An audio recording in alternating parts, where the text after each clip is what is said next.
thank you very much, and hello Turning Point, and hello Michigan. It's great to be back in a state I love with thousands of proud, hard-working American patriots. Thank you very much. What a turnout this is. This guy Charlie Kirk. I want to thank you all, and I want to thank Charlie Kirk for everything he's done at Turning Point Action for making this event possible. What a great turnout. And you've got the same number of people outside, but they have a screen. That's not as good as where you are. At the end of the speech, I'll be taking some questions, so this is different than Joe Biden. He doesn't take any questions. And he doesn't make any speeches. Let me also thank members of Congress that are here. They're warriors, they're incredible people. Byron Donalds, wherever Byron may be, good speech, Byron, thank you very much. Byron, thank you very much. Great guy, good future. Matt Gaetz, very popular guy, Matt Gaetz. Thank you, Matt. And Ginger, thank you, Ginger. Thank you for being here, Ginger. Great couple. Eli Crane. Eli, thank you. You're leading your state, Eli, by a lot. Warren Davidson. Warren, thank you. Thank you very much, Warren. A woman who's very quiet, very shy, but very professional. Marjorie Taylor Greene.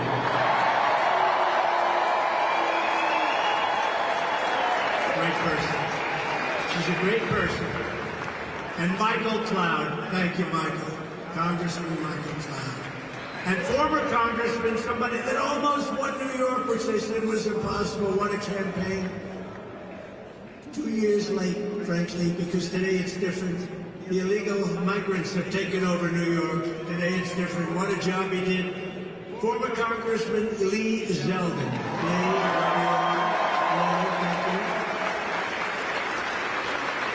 Also, a person who's really a terrific person. I've gotten to know her well. Congresswoman Tulsi Gabbard. Thank you, Tulsi. Thank you, Tulsi. And you all know my son, Don. He's out there working. He's such a good boy.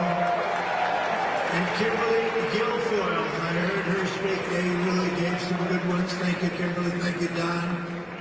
A man who's really special, very important. I think the most important man in the room for what we're doing, RNC Chairman Michael Whatley. He's doing a great job. And Michigan GOP chair, I wanted him from day one. I said, Pete, you got to do it, you got to do it. And he was a great and successful politician. He then went on, I took him as ambassador. Pete Hoekstra, fantastic guy, head of the GOP. Good job. And we have the Nebraska GOP chairman here too, Eric Underwood. Eric, thank you very much. Thank you, Eric, for being here. We have a man who's got a really successful show. Everybody watches it. I watch it as often as I can.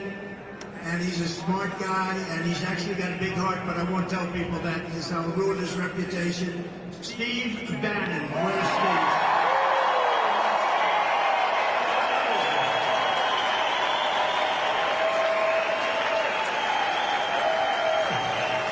Thank you, Steve. He's great. He's a smart cookie. Another smart cookie, Roger Stone.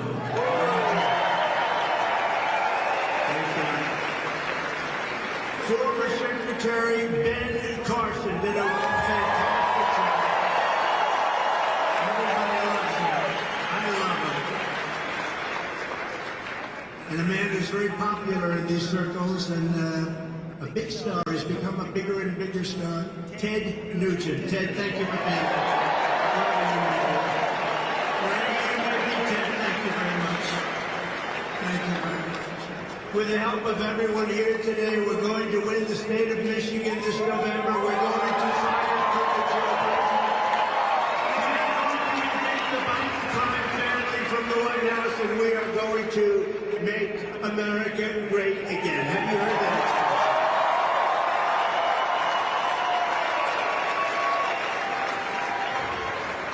Less than 4 years ago, our border was secure. Inflation was nowhere to be seen. We didn't have inflation. The world was at peace, and America was stronger and more respected than ever before. It was never as respected as it was just 4 years ago. Now, under crooked Joe Biden, the worst president in the history of our country, the world is in flames. Our border is overrun. Inflation is raging. Europe is in chaos. The Middle East is exploding. Iran is emboldened. China is on the march. And the worst, most incompetent person to ever lead this country is dragging us toward World War III. Other than that, I think he's doing a very good job. Do you agree with that? Other than that, he's doing a fine job. Now, he's the worst. Under Biden, illegal aliens are better off. Terrorists are better off. China is better off. Russia is better off. The cartels are better off. But the American people were far better off under a gentleman named President Donald J. Trump. Have you heard of that?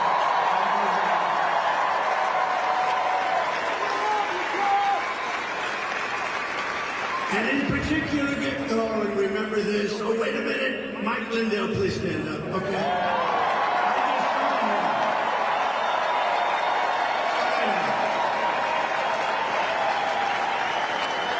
Forget about his pillows.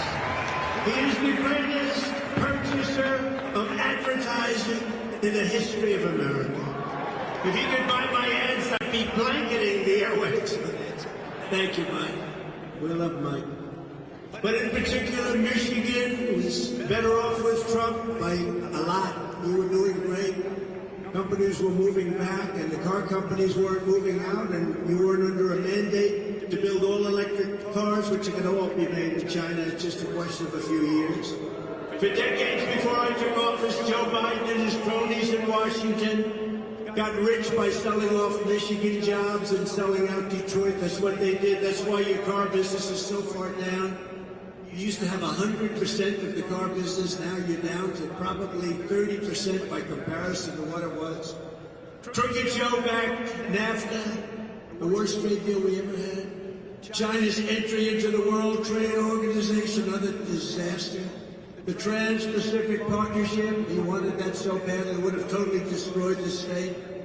The Paris Climate Accord, where we put up $1 trillion and nobody else puts up anything, one of the most unfair deals. Sounds good, but it was a disaster.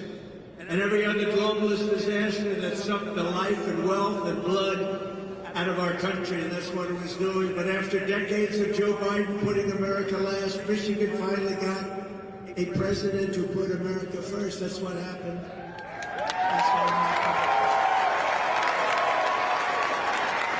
I've got a lot of people backstage just now, and they're all saying, sure, we were doing so much better 4 years ago. Everybody was. I stood up to the globalists. I stood up to the outsourcers, corporate lobbyists, and special interests. That's why they don't exactly like me, these people.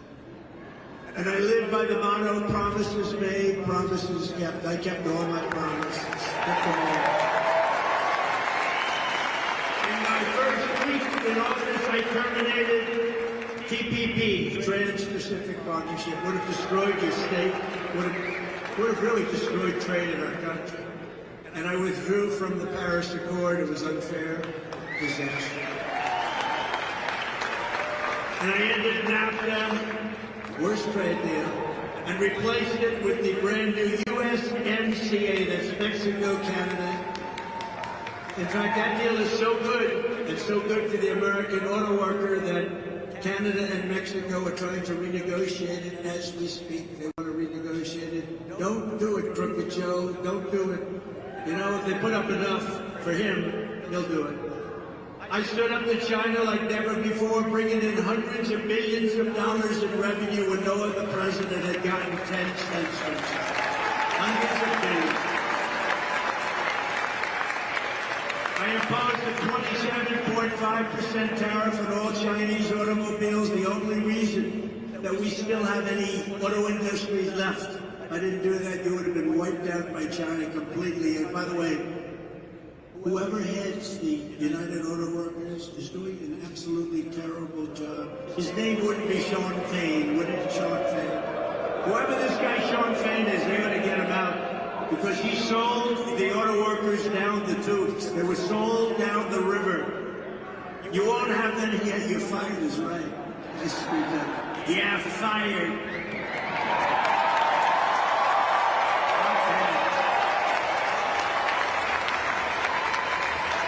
He agreed to what Obama wanted to do. Under my leadership, we created 500,000 manufacturing jobs in 3 short years. Remember Biden and Obama would go around saying, we can't manufacture here anymore. That's because we had stupid people leading our country. We lifted up all Americans, black, brown, white, and everybody else. Everyone was doing better. Everybody was doing great. But now, Crooked Joe is doing a hit job on Michigan manufacturing, Detroit, the likes of which I have never seen before. I got the Man of the Year in Michigan years ago, long before politics, like 12, 13 years ago.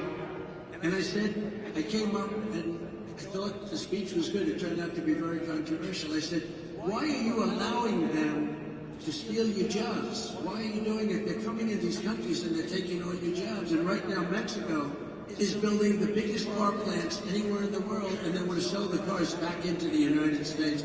They're stealing your jobs. Who would allow that to happen? And you know who owns the car plants being built in Mexico? China!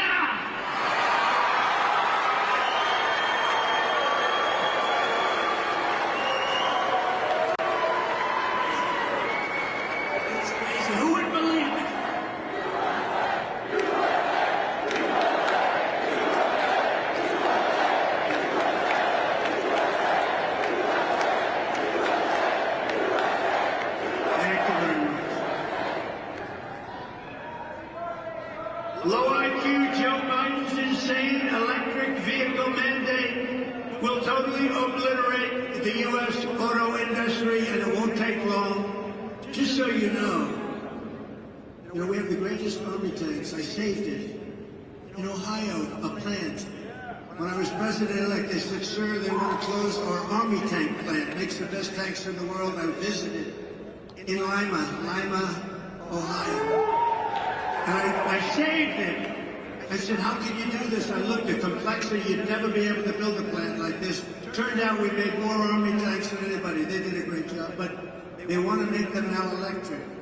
So that when you go into enemy territory and you obliterate the enemy and you knock down those tanks are firing, you do it in a environmentally friendly way. The problem with the army tanks, like cars and like trucks, the problem is that you would have to bring a battery pack along. You're going to pull it like a little wagon, like a child pulls on it. So they want to build an army tank, but the battery is very big and very heavy, much heavier than a thing called diesel. Much heavier than diesel fuel. And you got to see this tank. It's like a wagon, and there's a big thing that is pulling in the back. And even with that, it doesn't go far, and lots of bad things happen, like it doesn't take cold weather very well, and it's really bad in heat. But it is environmentally friendly, remember that. Of course, making it is an environmental disaster, so that more than makes up for it. And they want to have your jet fighters now. I got more planes. I rebuilt our entire military. They want to make your jet fighters use a fuel that's environmentally friendly, but it makes the plane 18% less efficient. So that's the difference between, in a fight with the enemy, winning and losing, a minor difference. But you go in again, they want to go in a clean, environmental way as we bomb the shit out of a country. Can we believe that? Who are the people that are destroying? Who are the people that are destroying our country?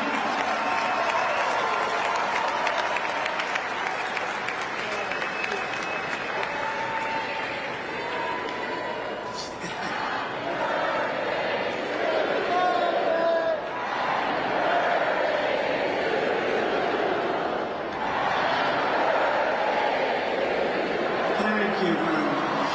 Thank you. I feel very young. I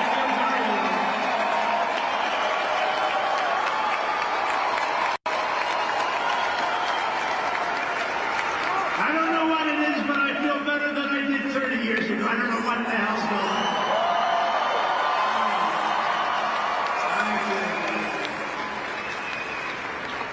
So we can't let these people destroy our country like this. I mean, they're going crazy. Today you read where they don't want to have any water in your dishwasher. So your dishwasher won't work. And they think that's good. So what you do is you keep having it go on and on and on. The electric bill is 10 times more than the water. And these are areas that have so much water, they don't know what to do with it. They're flooding.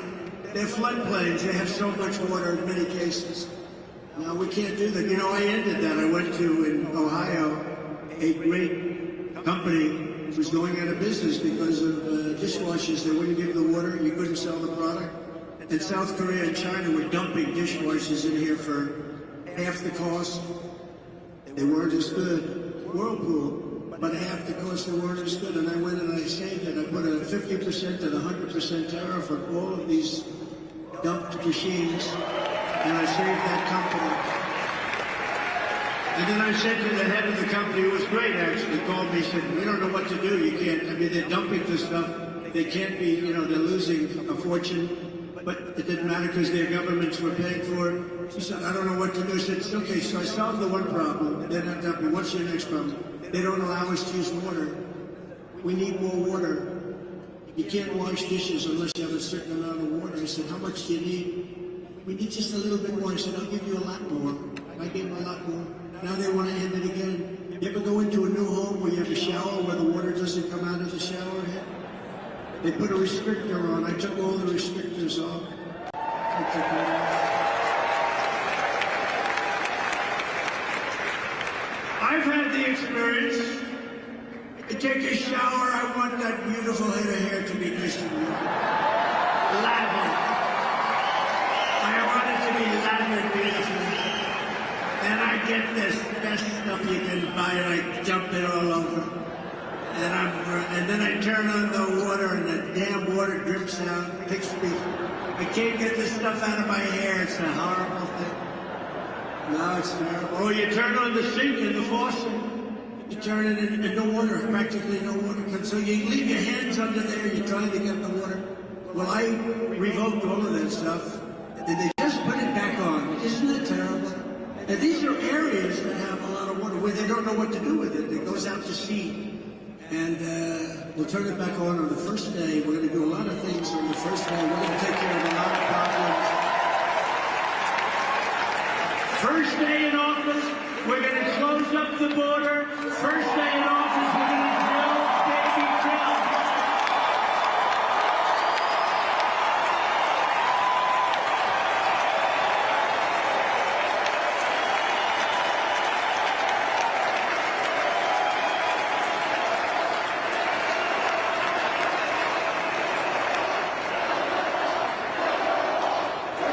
Thank you very much.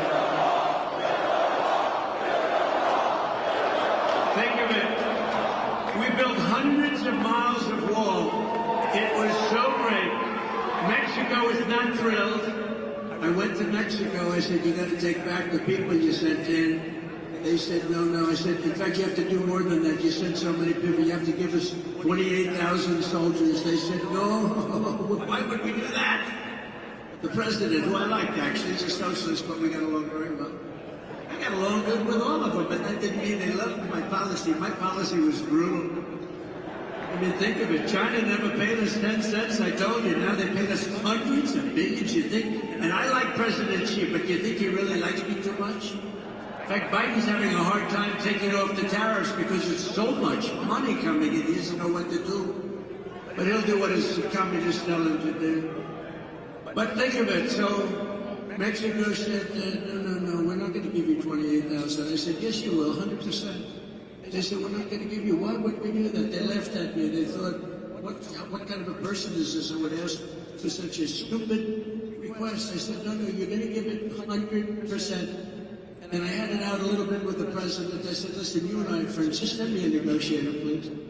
And they said to me, and you've heard this, I told it a couple of times, a handsome man from Mexico, tall, dark, and handsome.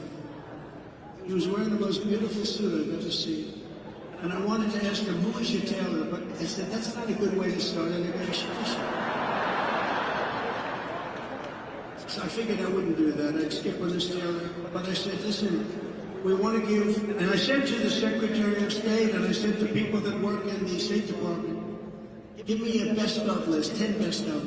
I want your best of, the 10 things that you want. And they wrote 10 things down, and a woman from the State Department, a very nice woman, but a lousy negotiator, she said, sir, we've been asking for these things for 25 years, you'll never get them. I said, 100% I'll get them. She said, you won't, sir. I said, just sit back and watch. So this gentleman came in with a beautiful suit, handsome guy. And I said to him, I want 28,000 soldiers. I want a thing called Remain in Mexico, meaning everybody has to remain in Mexico. They can't come into our country until they're vetted and checked, which was very few people came in. We had the best border in history. Now we have the worst border in the history of the world, but I said, I want 28,000. I want Remain in Mexico. Nobody comes in until they're vetted and checked.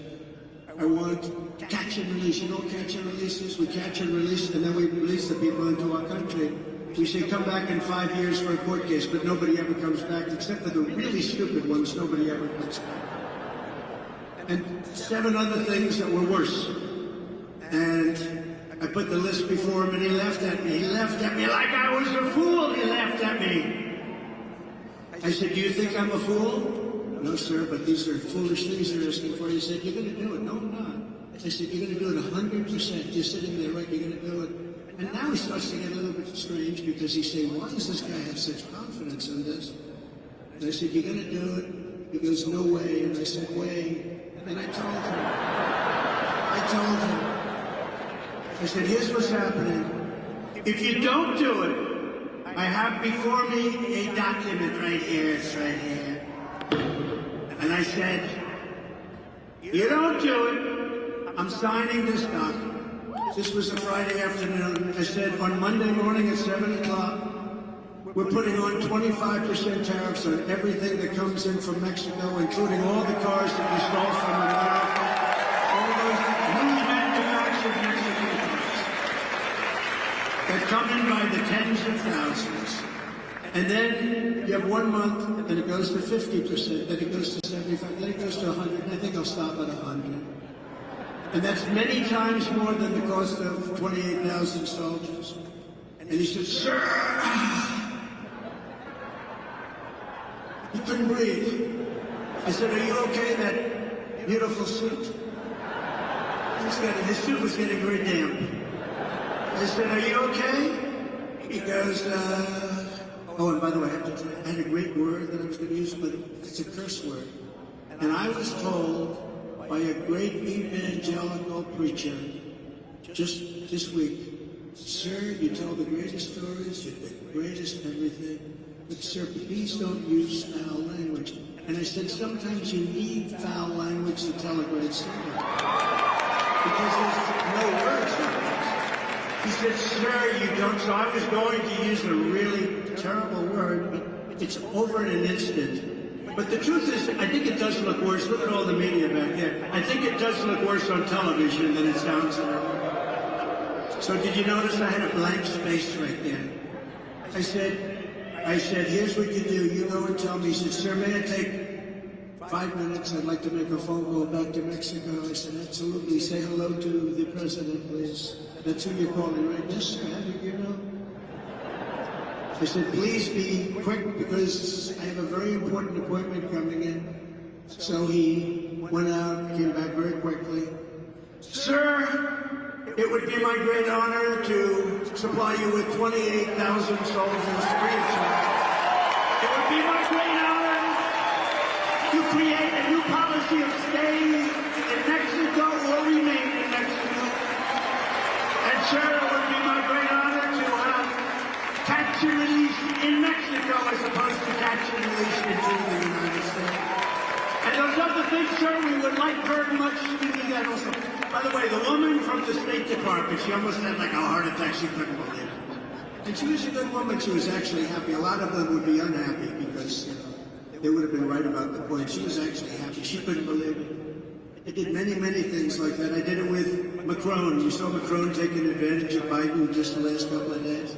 He's looking at him like, how dumb is this guy? what the hell is that? They're landing in a parachute, and he turns around not to watch the guy landing, but to watch a tree behind him. And the new and very respected leader of Italy, I didn't know who that was. A woman came up to him and turned him, spun him around like he was a top. He had no idea where the hell he was. He's watching a parachute land, and he turns around to look at trees.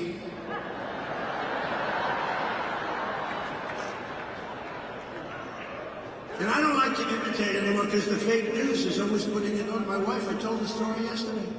I imitate him. You can never find the stairways off the stage. We got them all over the place. They're over here.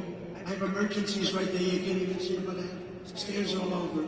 It's almost impossible not to find the stair. You can walk in any direction. And I imitated him getting lost. If you ever notice, he always goes like this. He makes a speech that lasts for about a minute and a half. People come to listen to him. You know how many people come? Like we have this massive room that's packed to the corners, and outside you got more people.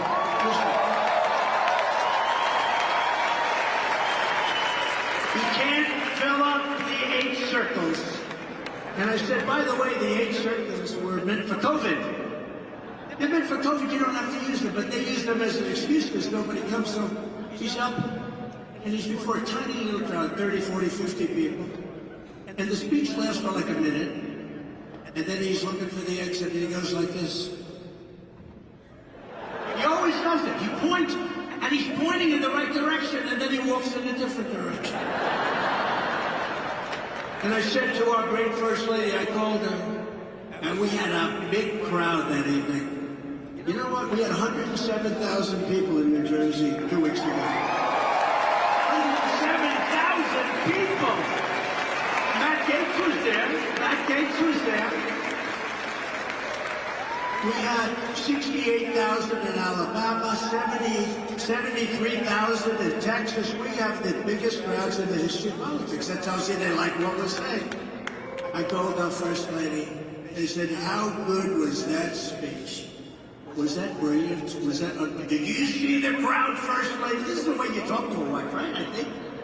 Did you see the crowd, First Lady? How good was that? Nobody else could get a crowd. In the history of politics, nobody ever had a crowd like that, First Lady. She goes, but your hair looked terrible. I said, what the hell? Or she'll say something even worse. Have you gained weight? You didn't look good. But this last time, it was like a fluke. She said the speech was unbelievable. Congratulations. But what happened? You couldn't find the stairs going off the stage? So I imitated him, and the fake news said I couldn't find the stairs. He said, I had no problem, First Lady. She said, well, they showed you couldn't get off the stage. You were walking into a wall. You know, usually there's a wall behind. It's good enough. And I'll walk into it. Now I don't like to do it anymore because they show it to, now that's an invitation to Biden. But thank God we have great Secret Service. They run up on the stage and they grab them and they throw them off. They get them off the stage. Upon my inauguration, we will throw out Bidenomics and replace it with Maganomics.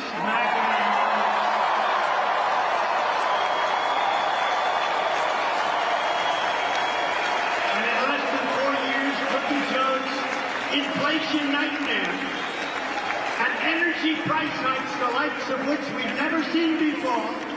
They've cost the typical American household $28,000. The monthly cost of a typical mortgage has doubled and tripled even. We had it at $2. Think of this, we were at 2.3%. And he said probably 10%, but you can't get money. The numbers are crazy, the food numbers, the energy numbers. Yet Joe Biden has no plan. He's got absolutely no plan. He doesn't even know what the word inflation means. I don't think if you gave him a quiz, I think he should take a cognitive test like I did. I took a cognitive test, and I aced it. Doc Ronnie Johnson. Does everyone know Ronnie Johnson, congressman from Texas? He was the White House doctor. And he said I was the healthiest president he feels in history, so I liked him very much immediately. In fact, he said if I didn't eat junk food, I would live to 200. That's what he said. But I said, Ronnie, should I take a test? He said, well, you know, it's Walter Reed. It's sort of a public hospital. If you don't do well, they're going to find out about it. I said, well, you know, like I'm a smart person. How tough is it? He said, it gets very tough as you get to the middle of it. And I did something that he's never seen done. I aced it. I got every question right.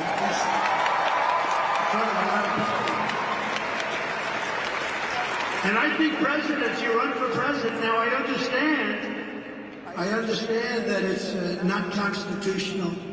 Can you believe it? It's unconstitutional to have that test taken. So we have to live with guys like Biden. But you know what?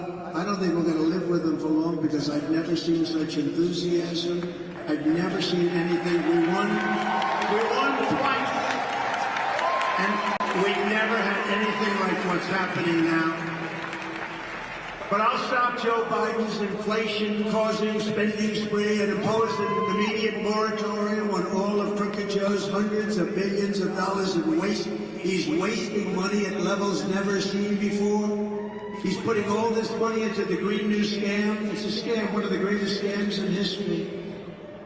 Well, I think Zelensky is maybe the greatest salesman of any politician that's ever lived.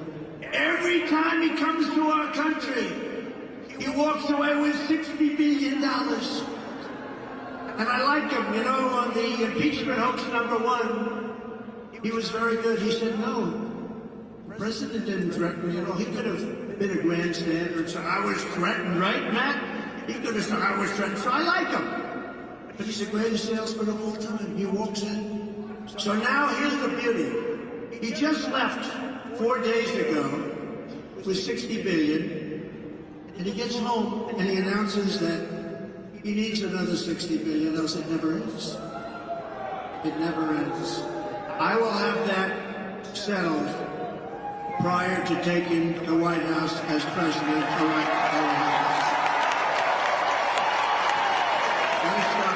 Would it ever happen? To fight Joe Biden's inflation, I will stop the Biden migrant. This is a Biden migrant invasion.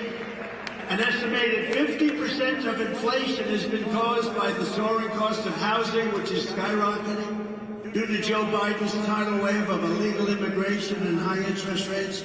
And they're putting these illegal aliens into luxury hotels as our great warriors lie on the streets. We have people that came into our country illegally, and they're living in hotels and even luxury hotels, and our veterans are lying in the streets. How sick is it? Sick. And by the way, when we ran the VA, we had a 92% approval rating, and we took it up from 41%, which I don't even think was 41, and now it's back to where it was. So many of the things we did, they wanted to end. We took care of our veterans at a level that nobody's ever seen before. One thing we said, if you have to wait online, and I had to get this done through Congress, if you had to wait online for more than 1 day, you go out to a private doctor, get yourself better, and we pay the bill, right? That sounds sensible. People were waiting for 3 months, for 4 months, for 2 weeks. Can you imagine you want to see a doctor, you really feel badly, and he says, good, come back in about a month and a half. People were becoming terminally ill that would have had a minor, they would have gotten a shot, or they would have taken a pill. They were becoming terminally ill. Anybody waits more than 24 hours, you couldn't see a doctor. You go to a private doctor and you pay the bill. We had prices, we had schedules. The other thing we did is we had civil service, 9,000 people that were crooks and thugs and sadists, a lot of sadists. They enjoyed beating up our wounded warriors in less than prime time. You know, in prime time, they would have gotten the hell beat out of them, but our people were in bad shape, and they would beat them up. We had sadists. Can you believe this is a country, but it's the way it is? 9,000. I got the approval. We fired 9,000 people and replaced them with good, loving people. And we had the highest approval rating in the history of the VA. But what what makes you sick is to see what's happened with our soldiers, and you see the way others are being treated. How about they're given a cell phone? They're given all sorts of insurance. They're given hospitalization. And what it does is that people want to come into the country. Gavin Newsom, the governor of the great Gavin Newsom. Well, Gavin Newsom said, come into the United States. We will provide you with hospitalization. We will provide you with education. They're actually taking the chairs of our students, sitting there with a language that we've never even heard about. You know, there are languages that we have nobody in our country that can even speak. There are a lot of languages out there. Now, he's destroyed California. If you listen to him on Sean Hannity, I listened to him, and he talks like California.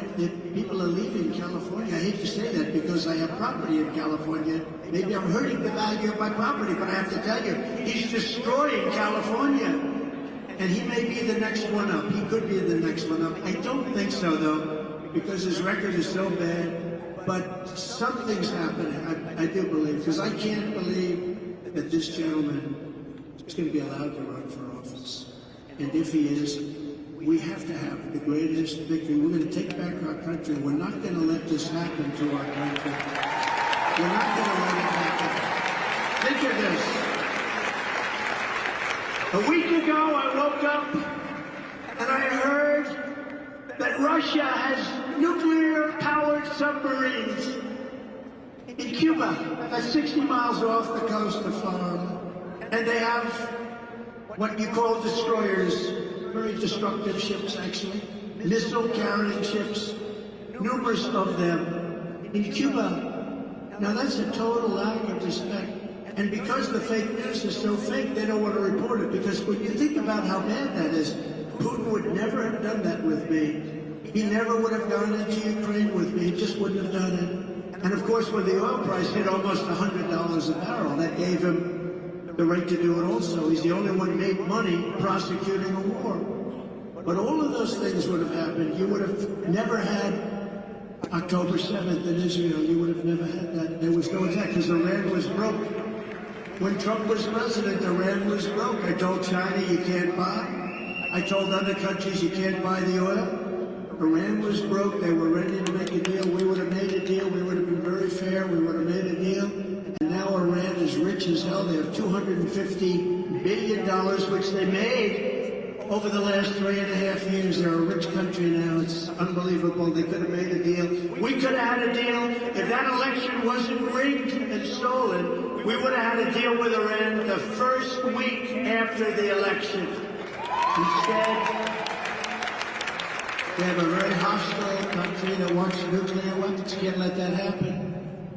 We just gave $6 billion to Iran for 5 hostages. You saw that? $6 billion. $6 billion. And once you do that, then all of a sudden lots of other people are going to go missing because it's crazy. Think of it. $6 billion for 5 people. It's unbelievable.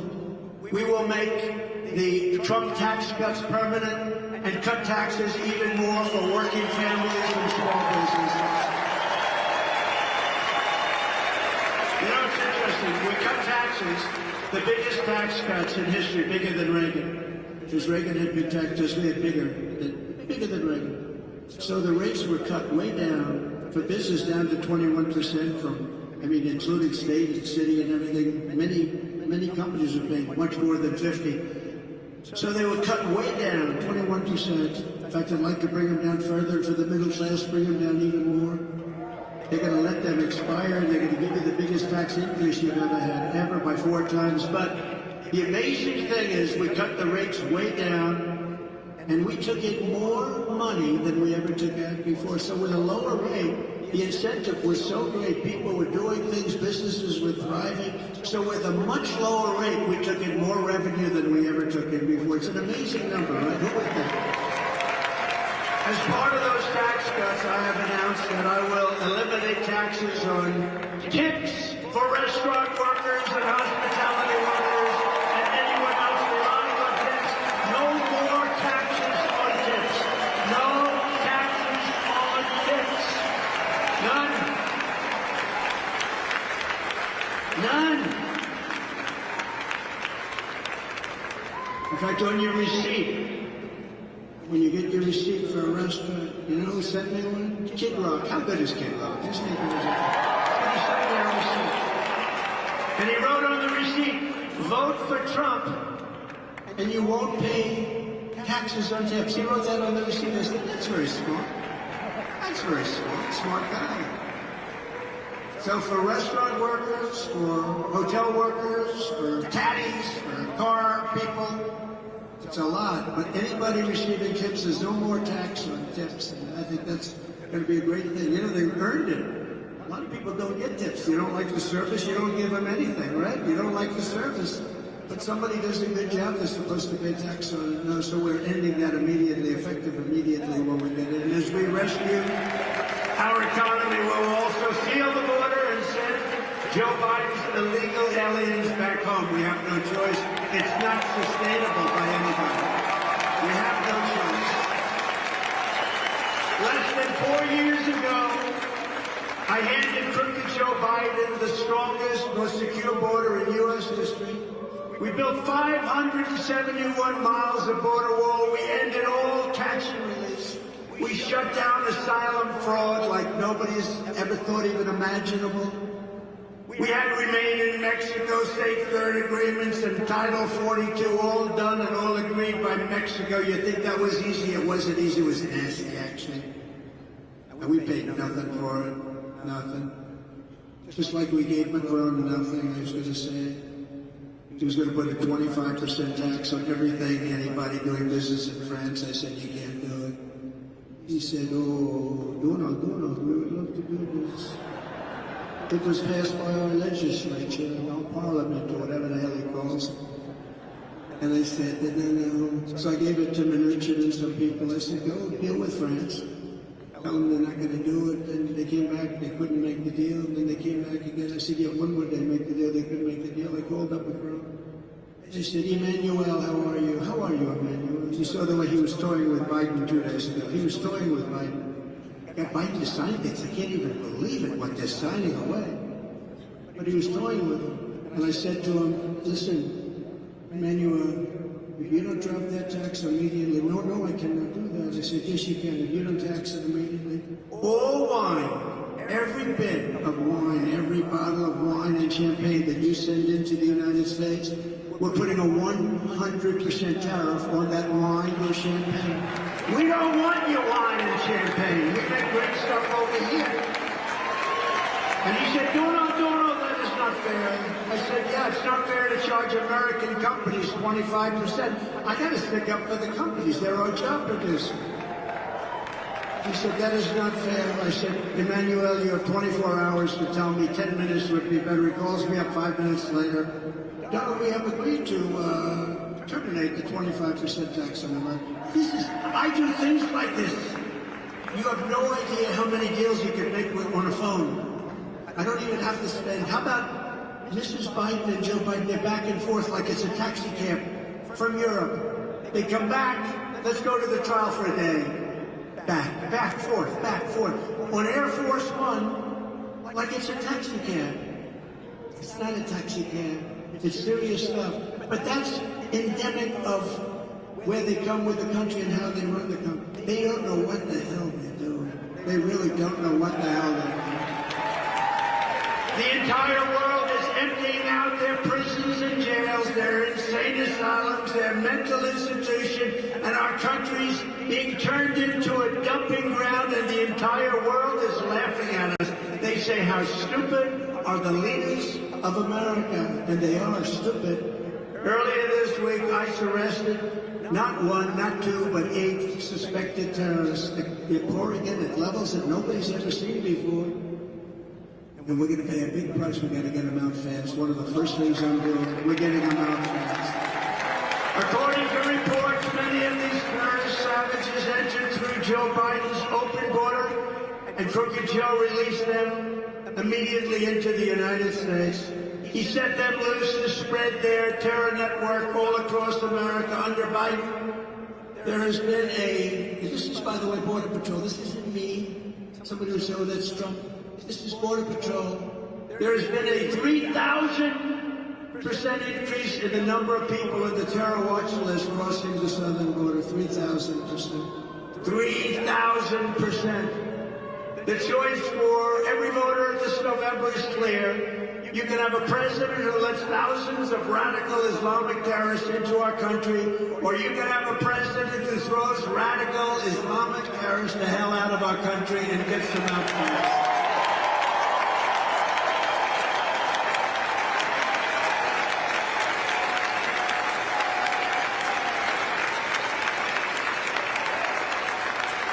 Crazy.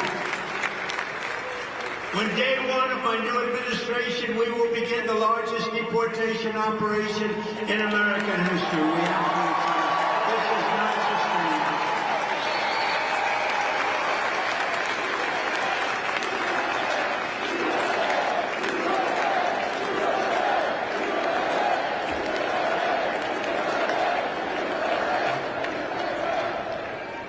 And it doesn't make me happy to say that either. And you know what's going to happen.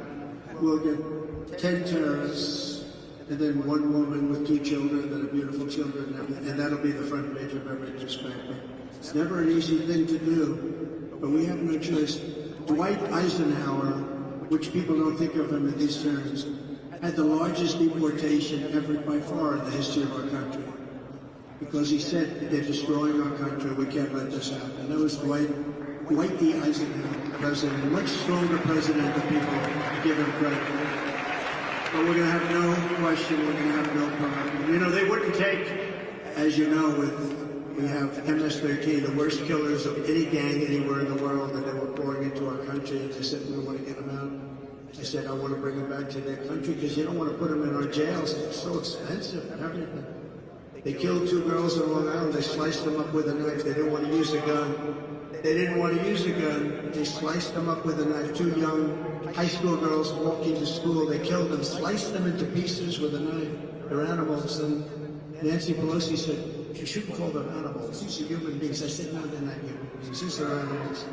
They sliced them up with a knife. And by the way, ICE and Border Patrol, you know, ICE came in. This is in Long Island. ICE. For some reason, they like Long Island. But ICE came in. And these are great patriots. These are tough cookies. I know some of my friends up here in the front rows. They're tough, but they're not doing the ICE. They're not doing that. And you'll see ICE come in, and they'll run into what they call a pack of MS-13 tough guys. And you'll see for 2 minutes fists are flying and everything's flying. Who the hell wants to do that? Matt Gaetz wouldn't do it.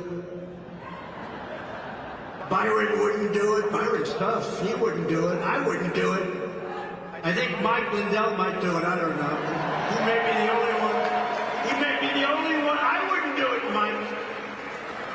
And they go in there, the hands are flying, and then they grab them. They're gaga. They're all knocked out, and they put them in paddy wagons. But my people told me that we couldn't get them back into their country. So Guatemala, Honduras, El Salvador, they come from countries just beyond Mexico. Some come from Mexico, actually. But the countries won't take them back. They clogged up the runway so that a plane can't land. They blocked all the roads so the buses couldn't get in. And the generals came to me, sir, we have a problem. We have them all, but we can't get them back in. We haven't been able to get them back in for many, many years. During the Obama administration, they could never get them in. That was Obama-Biden. Biden didn't have a tool there either, by the way. We cannot get them in, sir. I said, really, how much money do we pay them a year for their economic development stuff? So I was going to use another word there, but I can't do it because of the man that I respect so much. You know who it is? Franklin Graham. I can say that. He's a great guy. Grew up in a president. You don't have to use foul language. You just don't have to use foul language. Your stories are so great. Your crowds are the biggest crowds ever assembled. Nobody's ever done this. You don't need foul language. I said, sometimes you do, for emphasis. He said, you don't, sir. So I'm trying it without foul language today for Franklin Graham. And I say that these stories lose 10.2% effectiveness. But I do it for Franklin Graham great guy, and those are great people. They're great people, what they do. The pastors, the preachers, the rabbis. A lot of great people. We have a lot of great people. So I'm doing that. I said, you know, maybe he's right. But think of it. So they bring these people out, and they can't get them back into their country. So I said, all the presidents of those three countries, inform them immediately. They get $750 million from the stupid United States. Inform them that we're not paying them any longer because they didn't fulfill all of the obligations under the agreement. Namely, they're sending a lot of, you know, they send them because they don't want them in their country because they're smart. And you know what? If it was me running those countries, I would have done it faster than them. Why wouldn't you do it? I would have cleaned out the prisons. They've only gone down 50, 60, 70%. Venezuela, crime is down 72% because they've taken all of their criminals, most of them, and they've sent them in to have the rest of them in within a year. I would have done it much faster if I were them. I would have done it much faster. I said, tell these countries that we're no longer paying them $750 million. And they did. And the next morning I get to the office early, 7:30. I get 3 calls separately but simultaneously. Mr. President, may we speak to you? I would like to speak to you. I don't understand. There must be some miscommunication. You stop payment on all of the money you send us. But I asked why. Because you're not taking your criminals that you send to us. They send them. By the way, they send them. You're not taking them back. Oh, sir, we would be delighted to take them back. It would be our great honor to take back 400 MS-13 savages. It would be our great honor. Sir, please send them back. We would love to. We can fly them in. We'll send them. For years, they weren't able to do it. You know that case? They weren't able to get it. I said, we're not going to pay them anymore. As soon as I said that, they all called. At the same time, I spoke to them separately. It was like the same conversation. We would be delighted to take them back. And that was the end of that. We sent down thousands and thousands of MS-13 back to their country. But it's out of control now because whatever we send back, they're coming back in at levels that nobody's ever seen. I won in 2016 because of the border. We had a really bad border, but that border was nothing compared to what you have now. That border was peanuts. It was nothing. It's no wonder Joe Biden and his thugs are so desperate to stop us. They know that we are the only ones who can stop them, and they know it. And it was just announced that they withdrew their lawsuit, the laptop from hell lawsuit, right? The fake, remember where they said it was Russian disinformation? It wasn't. They withdrew their lawsuit against the greatest mayor in the history of New York City, Rudy Giuliani, which accused them of everything under the sun regarding the laptop from hell. They withdrew it on the basis that everything that he said was true. For years, he's been fighting for himself. Everything Rudy Giuliani said was true. It was not from Russia. It had nothing to do with Russia. It only had to do with Hunter. Think of that.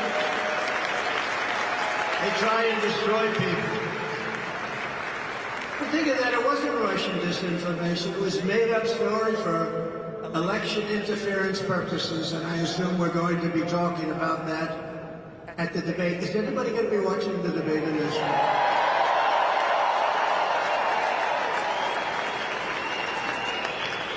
You know, they gave me an offer that I couldn't accept. They said it's fake Tapper is the moderator. They said it's a sit down. It's a very sterile room. Nobody in. Nobody allowed in. Nobody allowed, not even your family. Nobody allowed in. There'll be no audience whatsoever. And they turn off your mics when you finish speaking. They're trying to make this very exciting, right? They turn off your mics so that you can't talk while the other man is talking, but maybe that's a good thing. Maybe that's positive. Let him talk. But, so they assumed that I would say no. Because, you know, you got CNN, fake news, which their camera just went off. Look, their cameras. The light just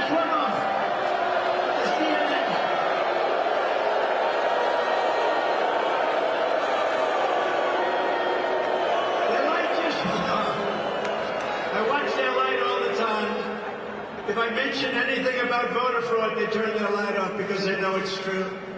It's unbelievable. No, their light just went off. I can't believe I got about a minute and a half.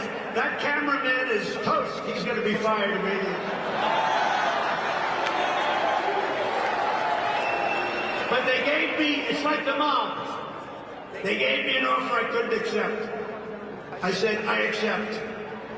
Because we want to get into debate. Because here's what happened. They made an offer that was so ridiculous. And they knew I was going to say no. And then they could go and they say, Biden wanted to debate, but Trump refused to debate, right? But Trump refused to debate, he wouldn't do it. But I said yes, and now they don't know what the hell to do.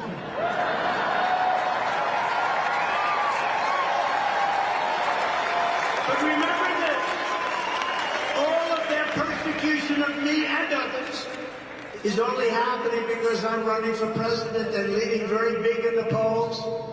And since the rig trial in New York, my numbers have increased substantially. And fundraising, by the way, is, I believe, the highest numbers in the history of politics, just like these trials.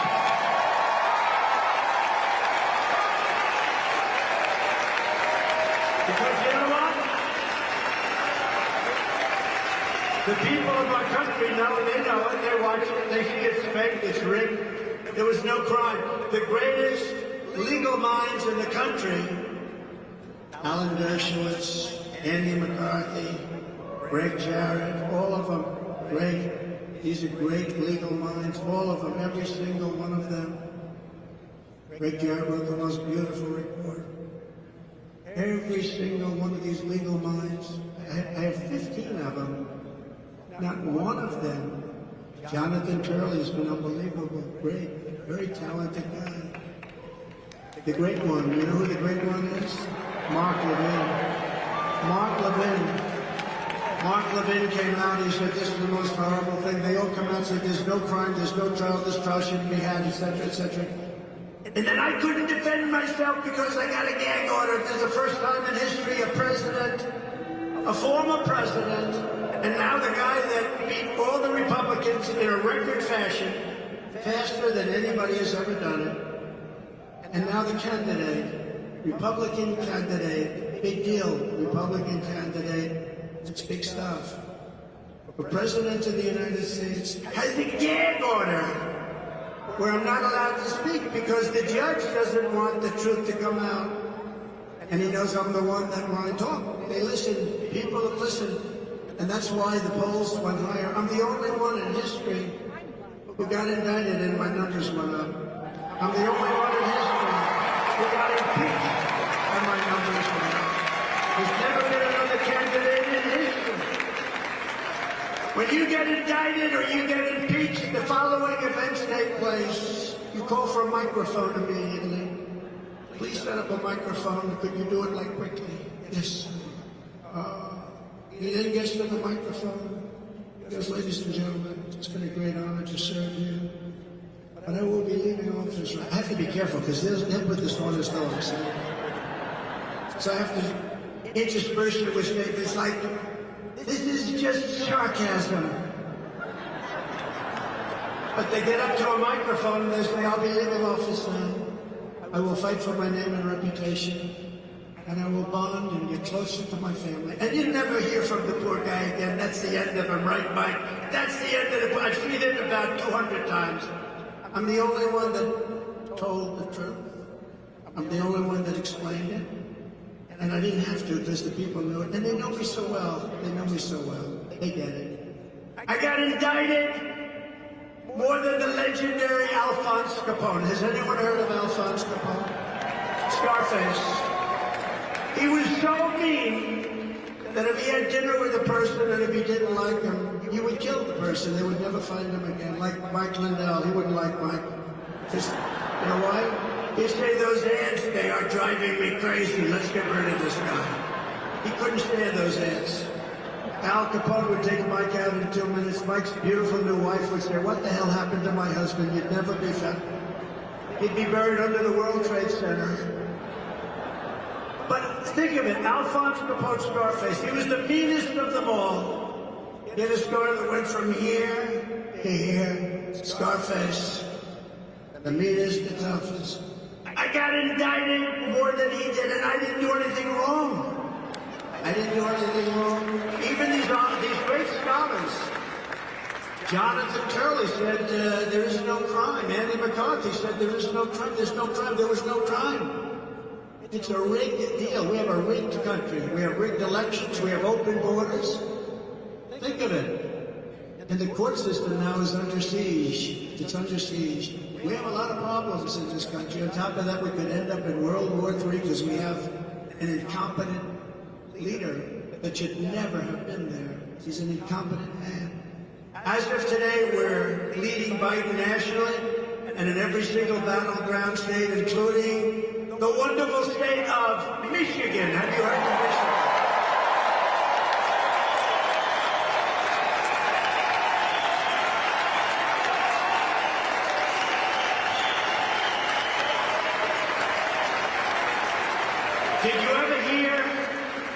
Did you ever hear Biden get up and give the wrong statement? This happened. If that ever happened to me, it would be the end of my political career. I always be very careful. Like the wonderful state of Michigan, supposedly, so he's in Florida.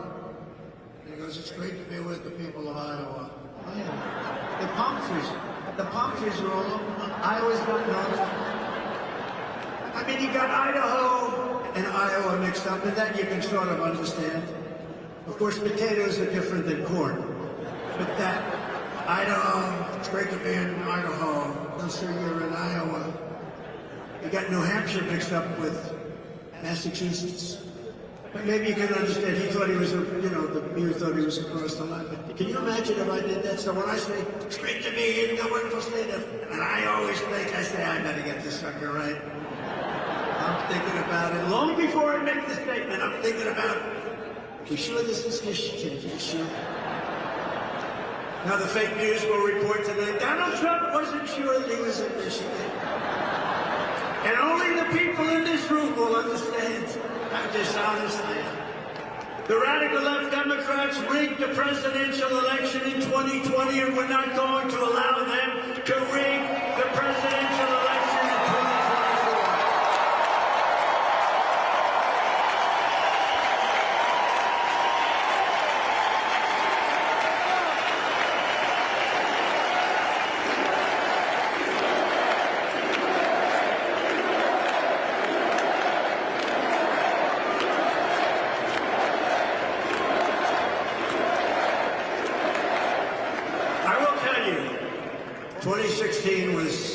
Was that the coolest evening maybe in history? Maybe. The only thing that's going to blow it away will be November 5th. If we win on November 5th, I think it'll be the greatest political event in history. I actually think the victory on November 5th, which actually starts much early. Remember, Pennsylvania, September 22nd. North Carolina, September 6th. They start earlier. You know, it's sad when you have to go months early. It's crazy. What are they doing with all these votes? What are they doing? But Michael Wadley's doing a fantastic job, along with Lara, doing a fantastic job at the RNC. You said, we don't need votes. And Charlie Kirk is helping. He's got his army of young people. These are young patriots.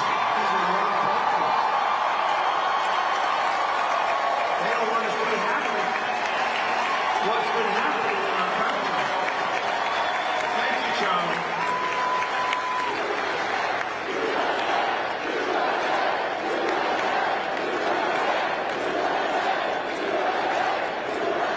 Well, thank you, Charlie.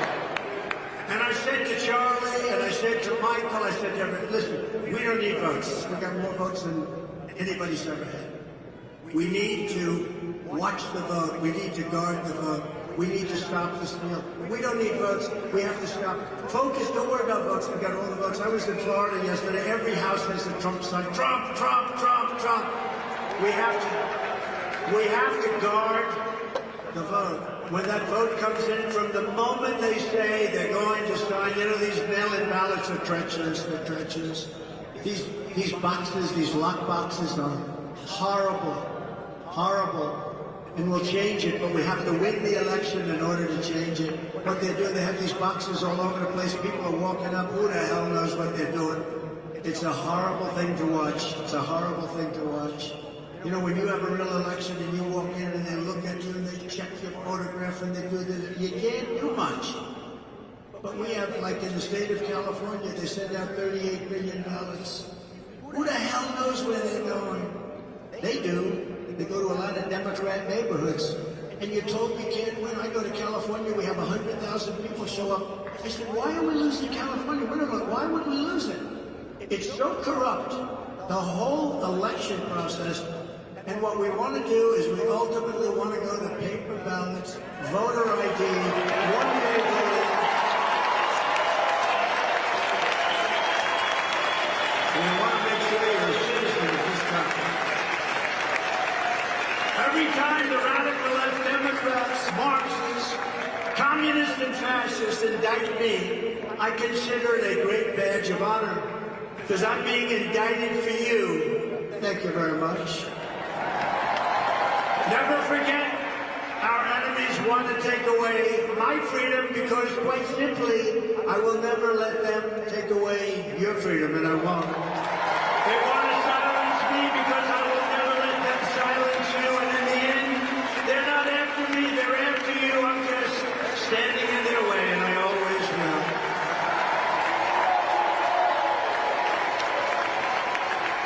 From the very first day that it's we, not me, it's we, that we take back the White House from crooked Joe Biden, I believe we're going to have the 4 greatest years in the history of our country.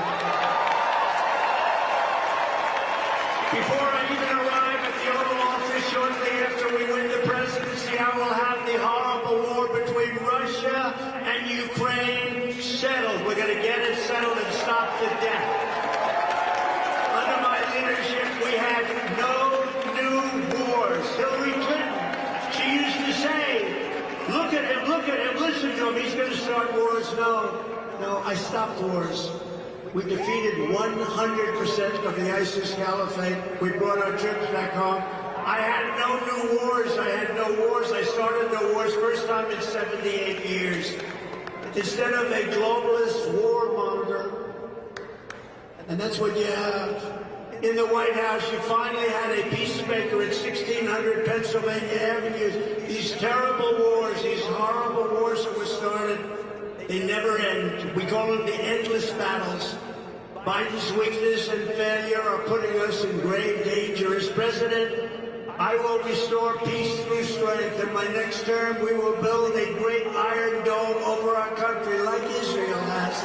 A dome like has never been seen before, a state-of-the-art missile defense shield that will be entirely built in America and create jobs. It will be the greatest dome anywhere in the world. Israel has a dome. Why shouldn't we have a dome? We're going to have the greatest and most sophisticated, and by the way, Ronald Reagan wanted a dome. He was right, but the technology wasn't anywhere near that. You could never have done it then. Today we have technology. Look at Israel the other day. 300 missiles shot, and everyone but one was knocked out of the air. 300. To further secure America's future and create opportunity for young people, I will end Joe Biden's war on crypto, and we will ensure that the future of crypto and Bitcoin will be made in America. If we don't do it, China will. If we don't do it, other countries will. I will always protect Medicare and Social Security for our great seniors. And you know, your Social Security and Medicare are under siege because of the people coming over the border. And the people coming over the border, all those millions of people, they're inflicting tremendous harm to our black population and to our Hispanic population. Those people are suffering because their jobs are being taken, their hospitals are being taken, their schools are being taken. They're the ones that suffer most. You know who else suffers? Unions. No union's going to be able to be sustained like this. We will end the weaponization of our government. We will bring back law and order to our country. We will take care of our police officers and our great law enforcement.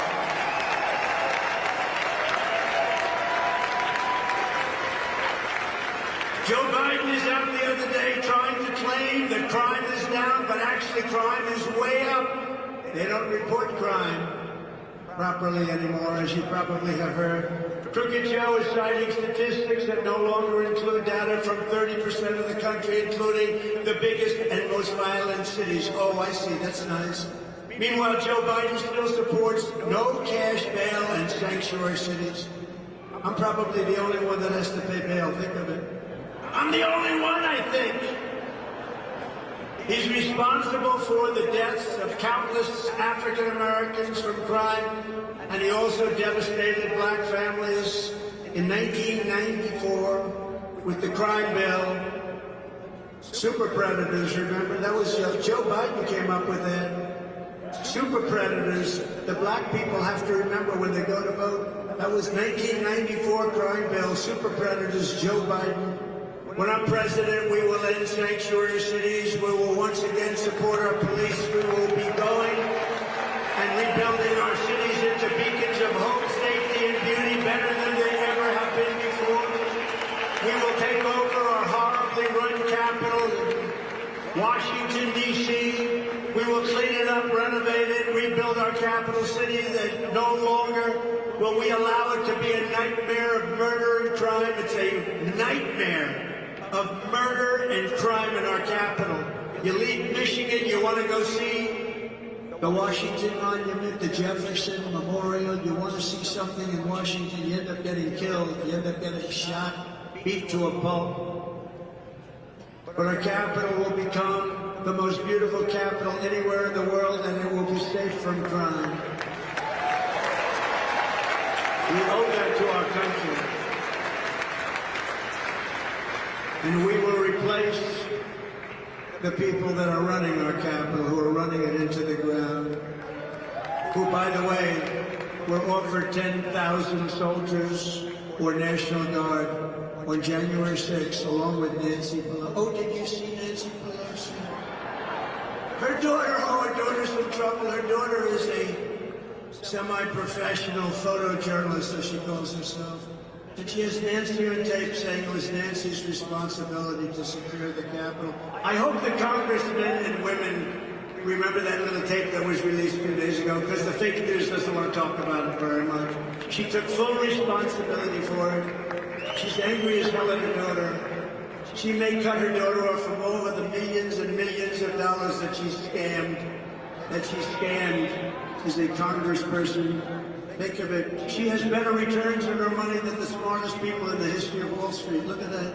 I wonder how she did that. On day one, I will sign a new executive order to cut federal funding for any school pushing critical race theory, transgender insanity, and other inappropriate racial, sexist, or political content onto the lives of our children. And I will not give 1 penny to any school that has a vaccine mandate or a mask mandate.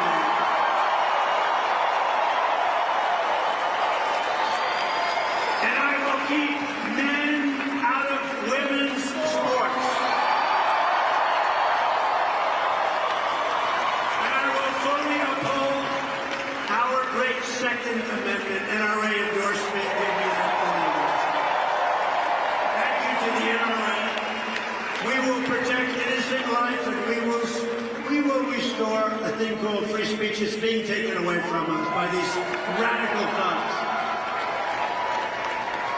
And I will secure our elections at a level never seen before. And as I said, our goal will be one-day voting, paper ballots, proof of citizenship, and voter ID.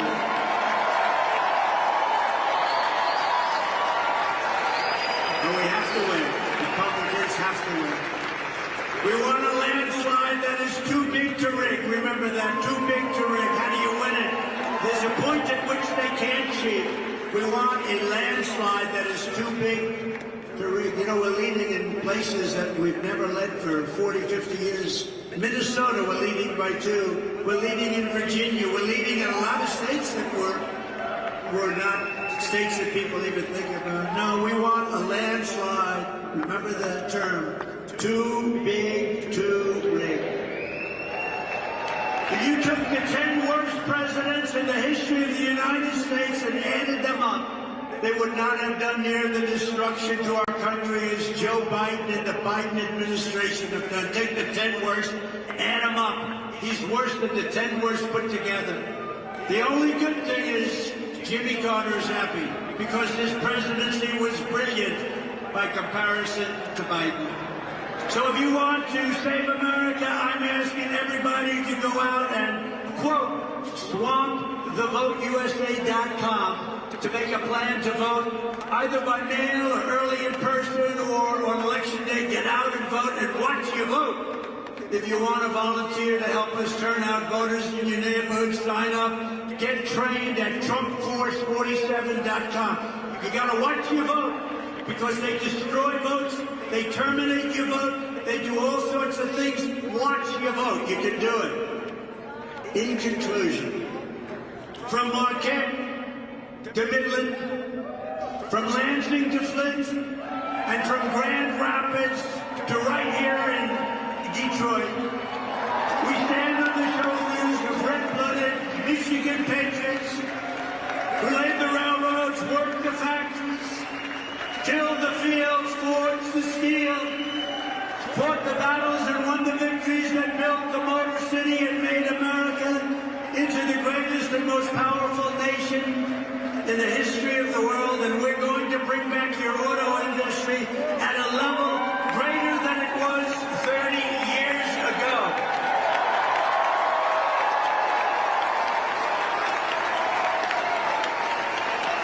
But now, we are a nation in serious decline. We are a failing nation. We are a nation that has lost its confidence, willpower, and strength. We are a nation that has quite simply lost its way. But we are not going to allow this horror to continue. Less than 4 years ago, we were a great nation, and we will soon be a great nation again.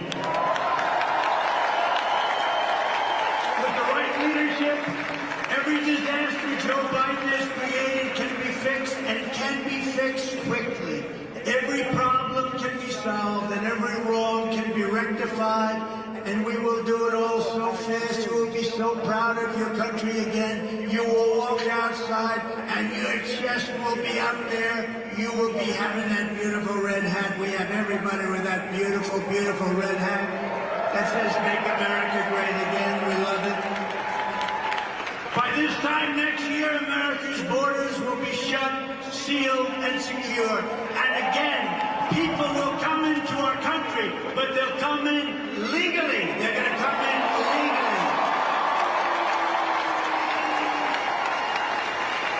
And by this time next year, inflation will be in full retreat. Our economy will be roaring back. Optimism will be surging. American pride will be soaring. The American dream will be thriving again for citizens of every race, religion, color, and creed. Law and justice will reign all throughout our land. Freedom will be restored. The flame of liberty will be burning bright. Joe Biden, the worst president in the history of our country, will be a fading, horrible memory of the past. And our great silent majority and the once forgotten men and women of our country will be the ones shaping America's magnificent future when I am the 47th president of the United States.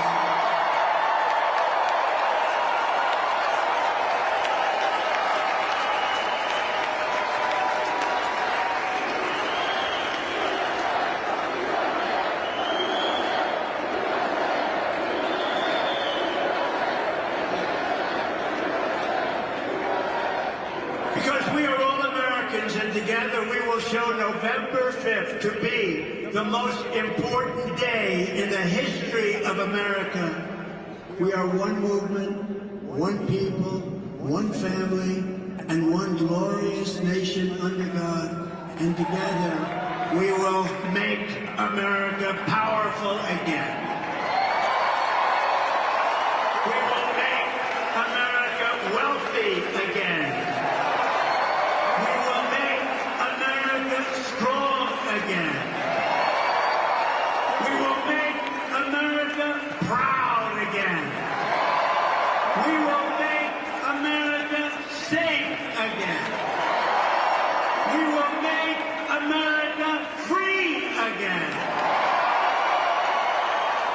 We will make